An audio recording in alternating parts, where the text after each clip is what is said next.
Hey, everybody. Welcome into the Film and Whiskey Podcast. I'm Bob Book. I'm Brad G. And we're coming at you today with another special bonus episode. It's Hanksgiving. It's Hanksgiving. It's Hanksgiving. It sure is. And I love that you used a Christmas carol. Hey, man. I guess there aren't any Thanksgiving songs, are there? Yeah, I was going to say, there's like 3 Halloween songs, and yet somehow people try to convince themselves that they can have like a whole Halloween playlist.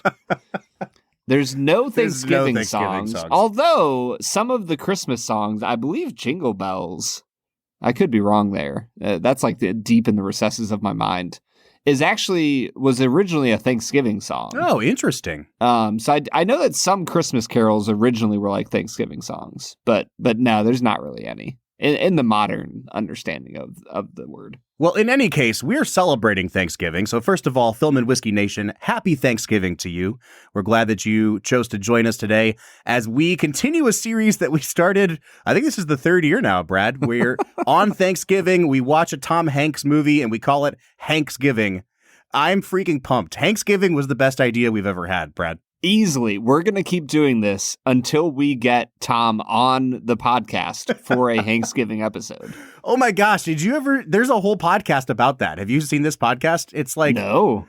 It was a guy, I can't remember what the podcast was called, but it was a guy that was like, Tom Hanks rejected me or something. And it was all about like how he read for a part or something and then didn't get the part and it like screwed with his psyche for forever. And it was like a joke. And he started it with just him and his friends. And then it took off. And then eventually Tom Hanks came on the podcast. And that was like the last episode was like him recounting this with Tom Hanks. All right, we're going to hit the rebranding room immediately following this episode, Bob. That's like, we're only gearing this podcast towards Tom Hanks movies now.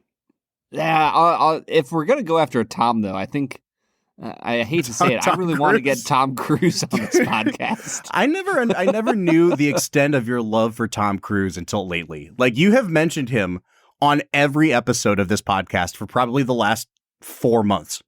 You know, I think that my fandom for him has grown over the years, but as I've gotten older, and honestly, as we've done this podcast and watched more and more films, the more I'm just like, damn it if I don't love me some Tom Cruise. Well, we're not here to talk. It's not Cruise giving, man. It's Hanksgiving. Should we do bonus episode? It's called Cruise Miss. Cruise Miss, yes. That's all right. We're coming at you next month on Christmas Eve. Cruise Miss Eve. Tom Cruise Miss. All right. So happy Thanksgiving, everybody. We're in part 3 of Hanksgiving, and we decided to watch a very recent movie in the Tom Hanks oeuvre. I asked Brad what he wanted to do. I think we were kicking around the idea of That Thing You Do. And Brad said, no, I want to watch A Beautiful Day in the Neighborhood, which is his 2019 Mr. Rogers biopic. And I said, absolutely, because, you know, I watched it in the theater and I loved it. I watched it at least a couple times at home with my wife, and we both really like it. It's been probably a year and a half since I've watched it last. And Brad, I remember liking this movie. But not totally being on board with some of the more artistic flourishes of the movie and thinking like, you know, it's probably like a 7.5 out of 10. It was a good movie, but not as good, certainly as that Mr. Rogers documentary that came out a couple years ago. And I got to say, man, watching it back this time, I'm growing to appreciate this movie more and more the more frequently I watch it. I think this is a really great movie. I think it was slept on. I think a lot of people evaluated it probably the way I did the first time around, but it really holds up to repeat viewings. And I'm a much bigger fan now than I was 3 years ago when it came out. Bob, I've drank just enough whiskey, and the whiskey we're drinking tonight is wildly high proofed. So I've had enough of this whiskey to become pedantic and say that oeuvre refers to the works of a artist, a painter, composer, or author, but not that of an actor. So I think you need to take it back. Sure. The Tom Hanks catalog. The Tom Hanks filmography. Hey, those are great words, Bob. Oeuvre. Oeuvre. Oeuvre was a great... I appreciate the diction there. Thank you very much. Thank you. Word choice. All right, so talk about the movie, man. I remember watching this with some friends that like Haley and I are really close to. And like the scene when Tom just makes him stop for, I'm pretty sure, an actual it's a full minute. Literal 60 seconds, which I love when movies are like, we only have 30 seconds to save the planet. And then like 4 minutes later in movie time that like they saved the planet. But in this case, they actually take a literal 60 seconds to examine, like, think about the people who have made us who we are, who have loved us into becoming who we are. And Tom Hanks just looks directly into my soul. Yeah. And I look around and everybody's just kind of like silently shoulder shaking, sobbing, including myself. And I'm just like, oh, this might be like a top 10 like single movie scene for me that I've ever seen. One of the things I love about this movie, and Brad, if you don't mind, I think we should really jump right into talking about the movie and what we loved about it, because these episodes are not usually as long as the full Film and Whiskey episodes. What whiskey are we going to drink today, Bob? Oh, okay. Yeah. Oh, you teased it, but we haven't talked about it. All right, so these are from Two Souls Spirits, which is a new, I guess what they call themselves is a bottler of craft whiskey. So they select barrels, they bottle it under their label, and then they release it. There's a few brands doing this right now. Two Souls is a new one based out of Gainesville, Florida. And their first two products are a 4-year bourbon that comes from Watershed Distillery in Ohio. Hey, let's go. And an 8-year rye from Yahara Bay Distillers in Wisconsin. And Brad, this is going to be jogging your memory here, but last season we tried whiskeys from a producer called Crooked Water, and all of those came from Yahara Bay, I believe. So we've had Yahara Bay whiskey before, but this one's an 8-year rye. As you said, these are very high proof whiskeys. They're both barrel proof. The bourbon comes in at 123.04 proof. And the rye comes in at 147.18 proof. So this might be, Brad, I think our first, they call this hazmat when something is over 70%. I think this might actually be our first hazmat whiskey on the podcast. And if it's not the first, it's maybe the second. Yeah, I was going to say, I think it has to be our first because I've only ever had one hazmat designated whiskey before, and it actually was a Watershed whiskey. Oh, wow. Okay, cool. So this is, I'm pretty sure, our first one on the podcast, and having drank it already, I will say it's a good whiskey. It is very hazmat. All right. Very hazmatic. So let's get back into talking about the movie, though. And I wanted to say that one of the things I love about this movie is the way that the script brings in elements from Fred Rogers' life that didn't necessarily happen, at this exact moment in Fred Rogers' life, but things they needed to touch on, and they weave them in really beautifully. It's a really well done biopic. And to be fair, it's not really a biopic of Fred Rogers, but he is a character in it, and it is a pretty accurate depiction of what he was like. And so bringing in that famous moment where I think he was accepting a Lifetime Achievement Award at the Emmys, and he did this from the stage. He stopped the whole, Emmy telecast to make everybody in the audience sit there and think about the people that helped to get them to that moment. And it's a really famous clip. I'm sure a lot of you have seen it on YouTube. And I think the choice to include that in the movie is it's a really bold choice, and it's a really great touch. And they do a few of those throughout the movie. At one point, somebody asked Mr. Rogers, weren't you like a sniper in the war? And he debunks that theory. And, it's little things like that we've all heard about Mr. Rogers. But those of us who maybe haven't seen the documentary or haven't read more about his life, they do a good job of weaving those in to answer those questions. I think the question I need answered most is one that my wife pointed out. Do you think that Mr. Rogers wore a Speedo to swim in? I'm a little concerned that was the question on your wife's mind. That was the one question she and I That's both what she had. got out of this movie. Yeah. Where I was like, old people do weird things, so it wouldn't surprise me. But that was it, man. That was the one question we had coming out of this film. I'm not going to answer that because I don't want to think about Mr. Rogers wearing a Speedo. But you will think about Tom Hanks wearing a Speedo. Yeah, I will see that in all its glory. Oh, man. I guess if we could start with just a few of the things that I struggle with. Matthew Rhys, I believe you would pronounce his last name. Mm-hmm. Is he like a C+ Edward Norton? So I mean, I guess we can just get into this right away. The first time I saw this movie, I was like, he's really solid. And he's a very good actor. He was on a show on FX for a number of years called The Americans, which is a really highly regarded show. It won a ton of awards. He was the lead actor on that. And again, like, the supporting role is Mr. Rogers, and he's the charismatic one, and it's Tom Hanks, so you've got the mega wattage star in this movie, and Matthew Rhys is there to be sad and then to not be so sad. And I watched it this time, Brad, and I have to say, man, like, Matthew Rhys is the best actor in this movie. And I don't mean that he's a better actor overall than Tom Hanks. His performance is outstanding, dude. And again, maybe it's because I've seen it 3 times now. He plays every moment of this movie perfectly. And like, I could not believe how good his performance was in this movie, Brad. All right, so maybe the reason I don't enjoy him as much is because of my second nitpick. I just feel like he and Susan Watson have literally the smallest amount of chemistry, if it exists at all, of any romantic pairing that I've seen in a movie. Interesting. I just feel like they have zero on-screen presence together, where I can like hardly believe that they would ever be married in the first place.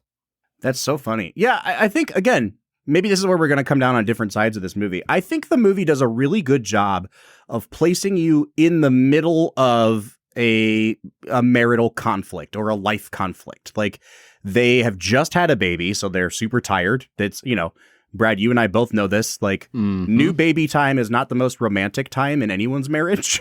Like, you're doing what you can to find some equilibrium. And I think they play that really well. I think he does a really great job of playing a guy who has repressed emotions really, really well.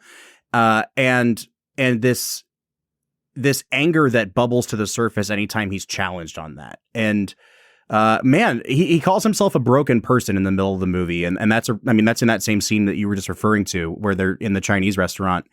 And Mr. Rogers tells him that I don't think you're broken. I think that you have a really good gauge on what's right and wrong. And man, I don't know. I think he does such a fantastic job of playing a guy who is in the most vulnerable spot he's ever been in his life and doesn't know how to grapple with that. And his performance just wowed me.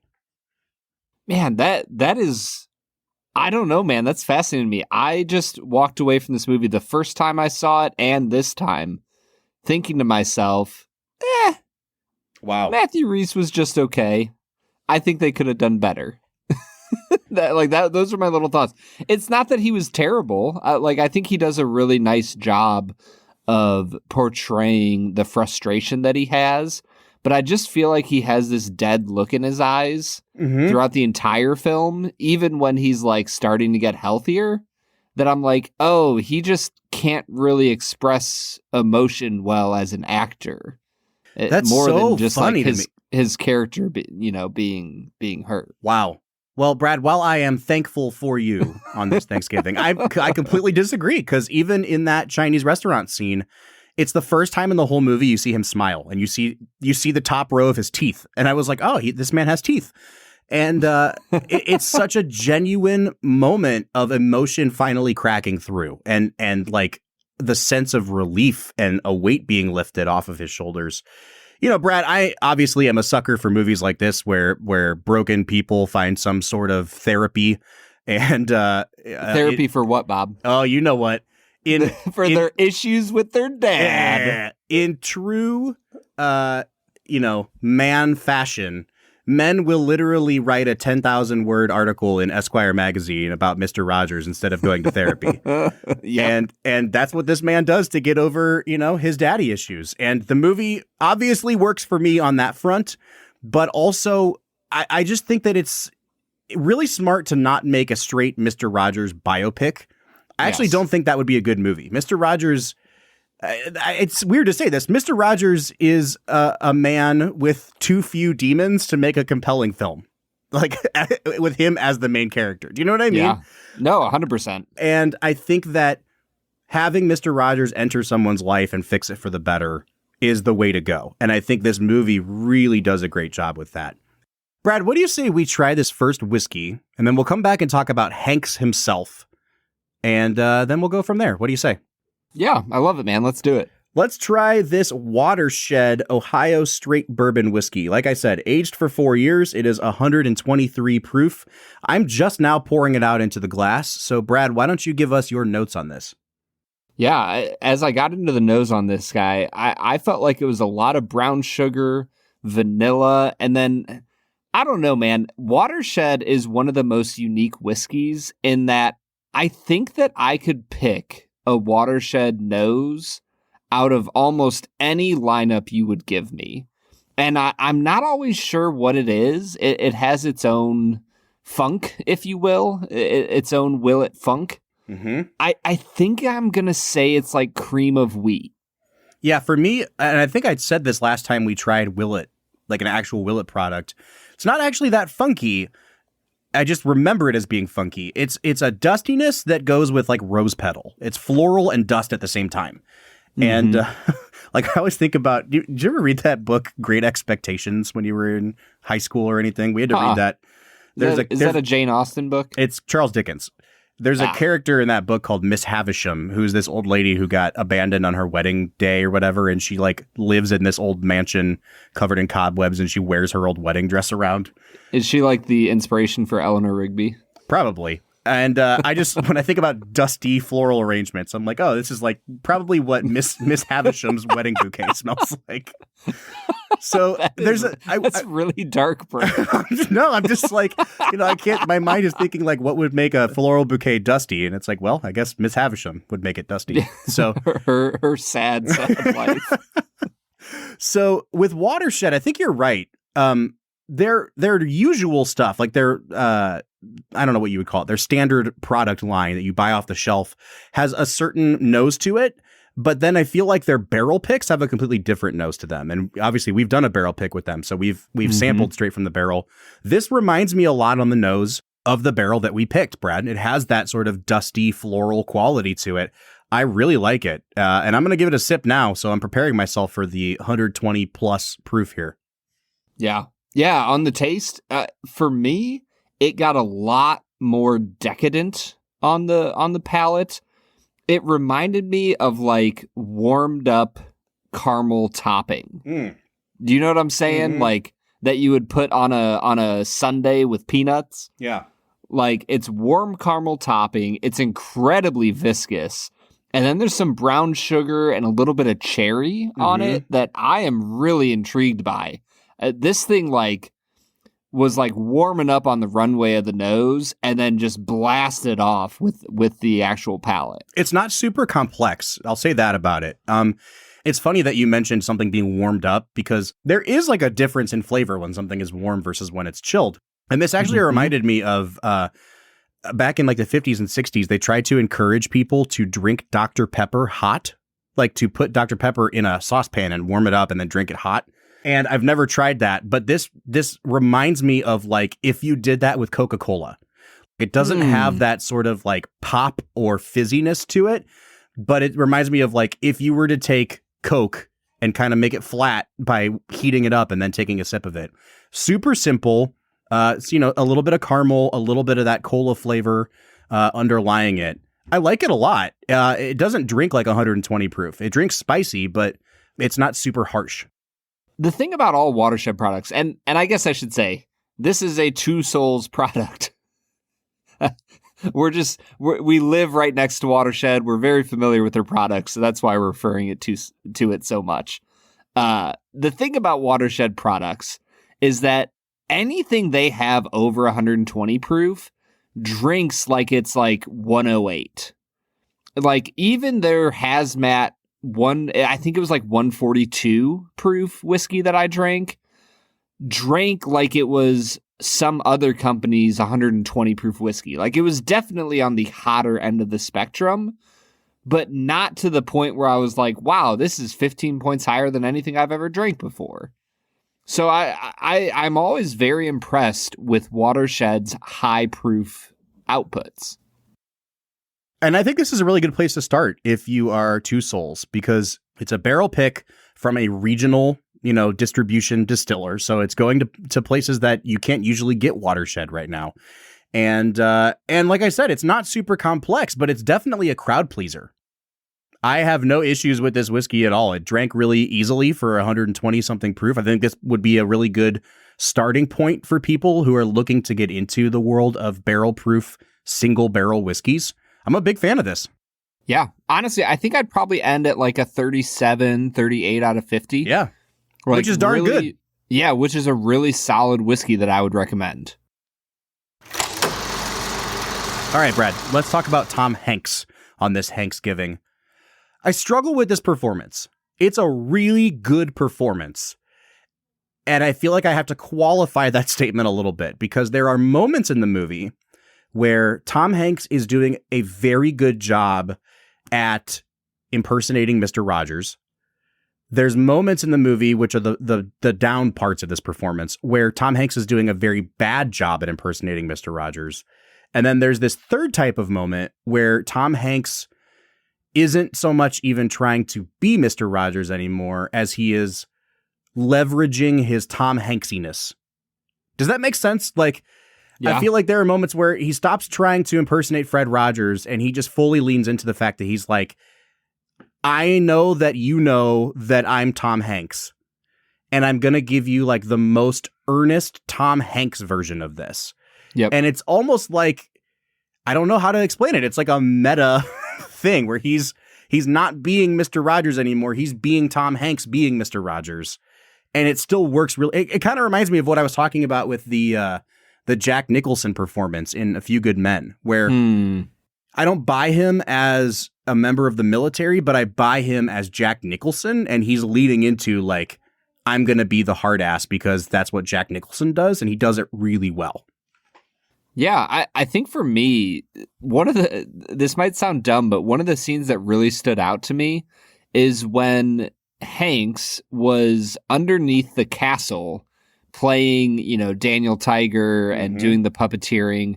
And he's like, not even just not looking at the camera, but like completely focused on something else and, doing Daniel Tiger's voice and all that. There was something about that moment that I was like, oh, this is an incredible performance, where I just love the sincerity with which he plays the character.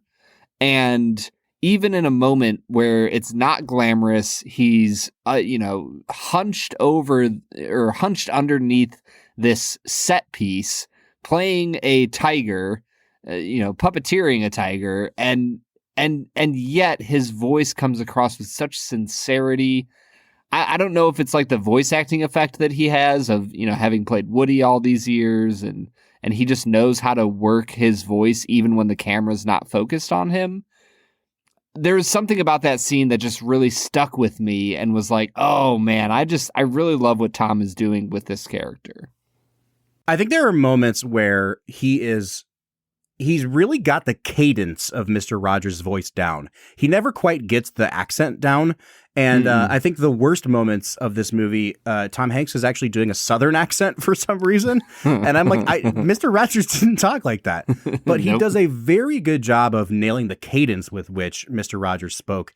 And it was especially apparent to me in that very opening scene of the movie. So we'll talk a little bit about how the movie's structured, but it's almost kind of bookended as if it is an episode of Mr. Rogers' Neighborhood. And so Tom Hanks comes in to the set singing the song and talking about, let's meet one of my friends in the neighborhood. And that's how he frames the story here. But you can almost tell that the director, Muriel Heller, kind of let Tom Hanks. I mean, I don't know if she let him improvise there or not, but it feels improvised. It feels like he's coming up with some of these things on the spot, which is very much what Fred Rogers did. Like, they had a script, obviously, But, little things would happen on set, and he would just kind of talk about them as they happened. And if he didn't tie his shoe the right way, he would take an extra beat during the song to tie his shoe the correct way. And if the zipper on his sweater wasn't working, it was always fluid with Mr. Rogers. And he wanted it that way. He wanted it to not be a perfect production. And I think that especially that very first scene, I was like, oh, this director and this actor get what Mr. Rogers was about. Yes. And I love that it didn't feel like a perfect, polished take of that scene. And that made it a perfect scene for me. Yeah, and if it had been a perfect, polished take, then I think Tom Hanks would have lost about 30 pounds for the role. Yeah. I mean, which would have been really hard because I'm sure Tom Hanks is taller than Mr. Rogers was, but Mr. Rogers very famously kept his weight at exactly 143 pounds for his whole life because, the numbers 143 corresponded to the numbers of letters in the phrase, I love you. And so he always kept his weight at 143. And, Tom Hanks is never going to be 143 pounds. Even at his most fit when he was in Castaway, I think he said he got down to like 170 something. So I don't blame him for not being as trim as Mr. And he's certainly still not pudgy. Like he's in pretty decent shape for a man in his mid 60s. But you're right. Like there are some physical differences between him and Mr. Rogers. And I will say, as the movie ends and the credits are rolling and they start playing an actual clip of Fred singing, Haley and I just looked at each other and we were like, Tom Hanks is great, but nobody can do Mr. Rogers. Right. Like, he is a unique talent for being a terrible good singer that I just don't understand how he did it. But the way he lived his life led to the point where everything he said just made you feel loved. Even if it's him singing in a mostly on-key voice. I just can't explain it, Bob, how perfect he was at being himself.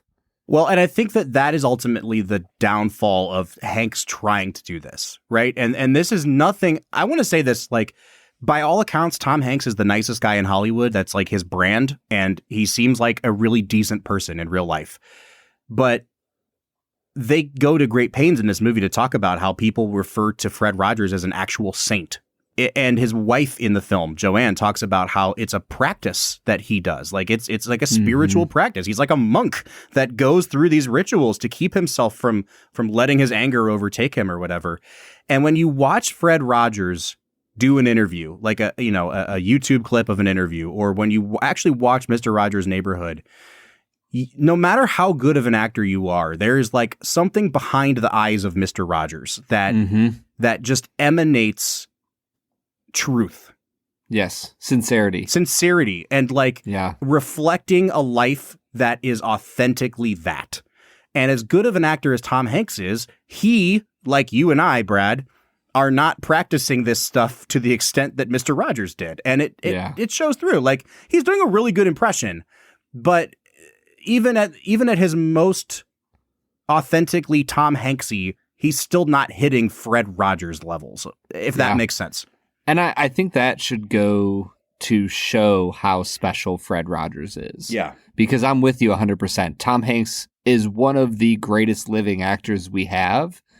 And not only that, he is one of the greatest human beings that is also an actor that we currently have. Like, he's an incredible man. But even he couldn't quite capture it. But I will say, I think that's why the final scene of this movie is really meaningful. That, you have him finish the episode of Mr. Rogers' Neighborhood, and he kind of goes off, and he's saying goodbye to everybody, and he sits down, and he's playing at the piano, and he does his, what he said earlier in the movie, he bangs some of the bottom keys real hard because he's angry. And there's something about that final scene that it's not Tom acting anymore. It's just a human being internalizing some of his frustration and engaging in a spiritual discipline of, this is how I will express my anger. I'm going to pound the bottom keys of a keyboard. And I think that scene, among a few others, felt the most authentic to me and really was like why I love this movie. All right, Brad, we'll come back from our second whiskey, and I want to talk a little bit about the direction of the movie, the script, the nitty gritty stuff we get into before we give final scores. But let's try this hazmat rye. What do you say? Let's get to it. All right, so we are checking out this Yahara Bay 147 proof rye. And I have to say, Brad, on the nose, it certainly doesn't smell 147 proof. I expected this, to have the Sex Panther by Odeon effect on my nostrils and sting the nostrils. But it's not doing that. And it reminds me a lot on the nose of the barrel of MGP rye that we picked from Western Reserve. Yep. So this is very weird because the watershed smelled like the watershed we picked. This smells like the rye we picked. I have a feeling that the guys at Two Souls have very similar palates to you and me. I don't know about similar, but incredible. Yes. Like spectacular palates. I don't know if they're as good as ours, but they're pretty darn good. Yeah, Bob, I will say, if you are ever drinking hazmat quality whiskey, I would encourage you to drink a 123 proof whiskey right before it. Mm-hmm. Because I think if you tried this without having drank the watershed product first, I think it would come across a little stronger. But we're warmed up. We're ready to go. Woo! Yeah, Daddy. I just drank it. Okay, so I'm gonna try to walk you through this real quick, Film and Whiskey Nation.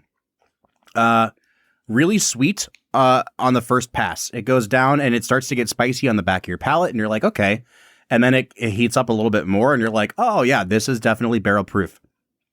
And then it shot all the way back up my tongue like the fuse at the beginning of a Mission Impossible movie. And it landed on the tip of my tongue and then was just like, hey, would you like to be on an episode of Hot Ones? And it is real spicy. And but the cool thing is it pairs with the rye spice. So it has the pepperiness of a rye, but then also straight alcohol burn. This is definitely 147 proof, but it manifested that alcohol differently than I would have thought. Yeah, for me, the nose gave off not just rye, but a freshly baked loaf of rye bread. Really, really fresh rye bread with a little bit of cardamom and a few other baking spices, and it didn't lead me to believe that I would get what I got on the palate. Bro, it is brown sugar, sweet vanilla, and I almost got a butterscotch pie. Oh, interesting. Is that a thing? Is there butterscotch pie? Bob. All right. Forget the rest of this episode. The next time I see you, I'm going to bring you Haley's butterscotch pie. Is this the thing that you eat at Thanksgiving? It's freaking killer. Honestly, it would be a good Thanksgiving dessert. I don't know if it's a traditional Thanksgiving dessert. All I'm saying is it's freaking delicious. Yeah, this is good, man. This is incredible. The finish has a little bit of oak and rye mixed with that butterscotch that just lingers for a really long time. Yep. I think that's one of the things I love about barrel proof whiskeys is how long they sit on your palate and your flavor wheel for 30 minutes afterwards. The last I drank this whiskey was 30 minutes ago, and I can still taste a little bit of it on my palate. And I just, man, I'm a really big fan. Honestly, dude, I think I would probably give this one close to a 40 to 42 out of 50. Yeah, this is really good. Both of these are fantastic picks. And if this is the kind of level that Two Souls is going to be operating on, I think they're going to really make a name for themselves quickly because easily. Really, really good picks here. All right, Brad. So we will say thank you now to Two Souls for both of these samples because they're fantastic. Let's talk Marielle Heller and the direction of this movie. So Heller had just come off of a movie that was nominated for a few Oscars called Will You Ever Forgive Me, which got an Oscar nomination for Melissa McCarthy in the lead role. That was a really good movie. And she does, she likes to operate in, I don't know how to explain this, the way that this movie has almost like a griminess to it or a dinginess to it in the New York scenes. Like that's kind of what Will You Ever Forgive Me looks like the whole movie. She likes to kind of get down and dirty with her characters and reflect that in the visuals. I really loved the way that she uses the techniques of filmmaking to get a lot of her points across in this movie, especially with the look of the film. And it really stuck out to me. There's the scene where he's first on set watching the Mr. Rogers thing happening. And it's what you're talking about. It's the scene where he's filming Daniel Tiger and Lloyd is watching, from behind the scenes as Fred Rogers performs. And they have this like brilliant shot looking at him watching Tom Hanks. And in the background, everything is really warmly lit. Like the whole studio has this like homey, yellowy light to it. It just looks very comfortable. But where Lloyd is standing is off to the side of that. And he's standing in this like almost sickly green fluorescent light. And for the first third of the movie, first half of the movie almost, she does all these incredible visual things that just emphasize the point that like he is not a part of the neighborhood, quote unquote. Mm-hmm. Like he has not embraced what Mr. Rogers is about. He doesn't consider himself worthy of that because of all of his baggage. He's like actively looking for ways to undermine it or expose it. And there's another great shot right before that where he's looking at the model of the neighborhood that they show at the beginning of each episode, and he's looking down on it like a judgmental god. Like his face is just in the background of it. And again, it's this way of conveying he is not a part of this. He's judging it. He's looking for a way to ruin it if he can, because that's what he's coming here to do, is find some sort of flaw or crack. And I just really loved the way that they conveyed that visually in this movie. And I think that is the greatest strength of this movie, is that movies are always a product of their time. And you can watch almost any film and use it as a commentary on the culture and, the decade that it came out of.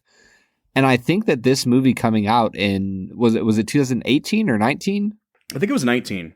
Yeah. So this movie comes out in 2019. And I think that in a world of massive political upheaval and questioning about what it means to be a human being, and a world where there was a lot of disbelief in traditional moral figures, right? Like, Bob, you and I, are a part of the Christian culture. There's been a lot of really crappy pastors out there who have fallen from grace, if you will. So, like, in a world of 2019 where we're questioning all these things, any of us would approach a Mr. Rogers type figure and be like, yeah, there's something dirty here. There's something behind the facade.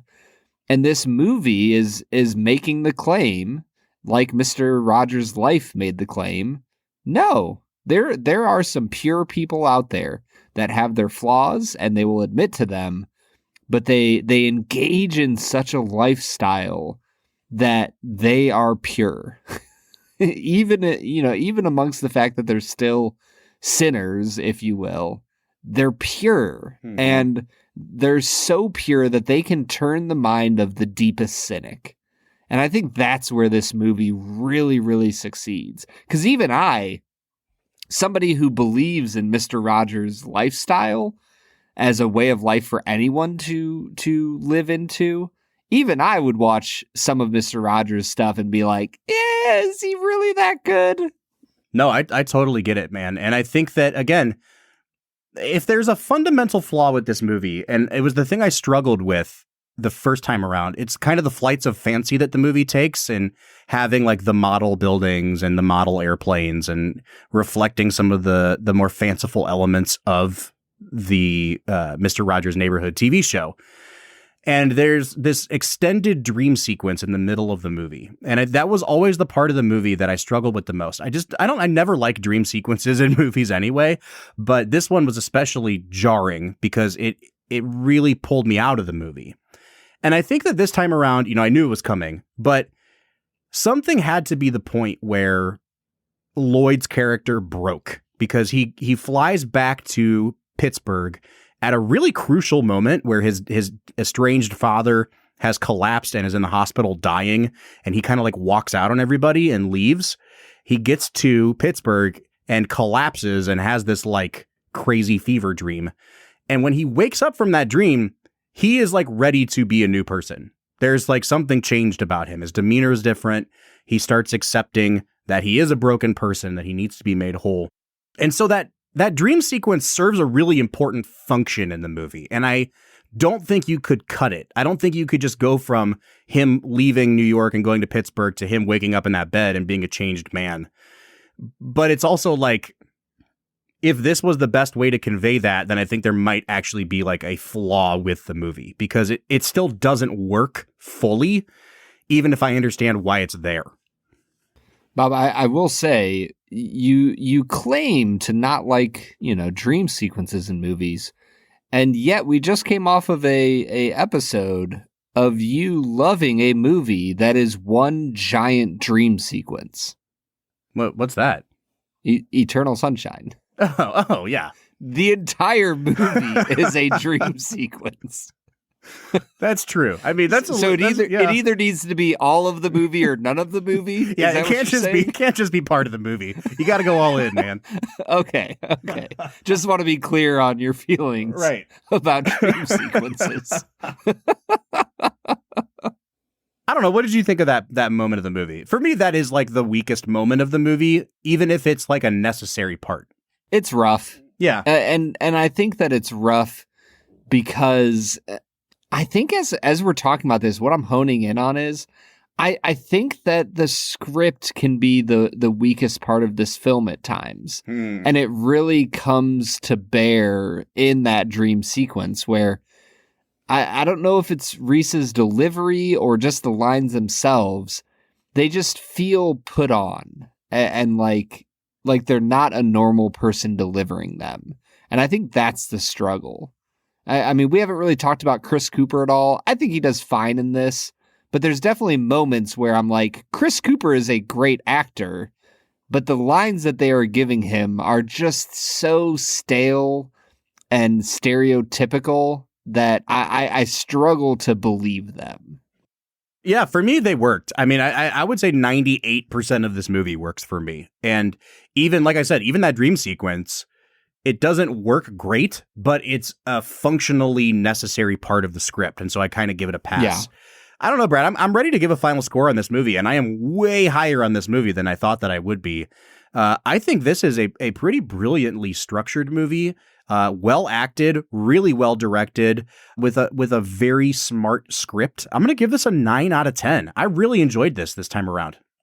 I feel like I've spent this whole episode just kind of crapping on the movie, which is not actually how I feel about it. I was going to say, where's your Thanksgiving spirit, man?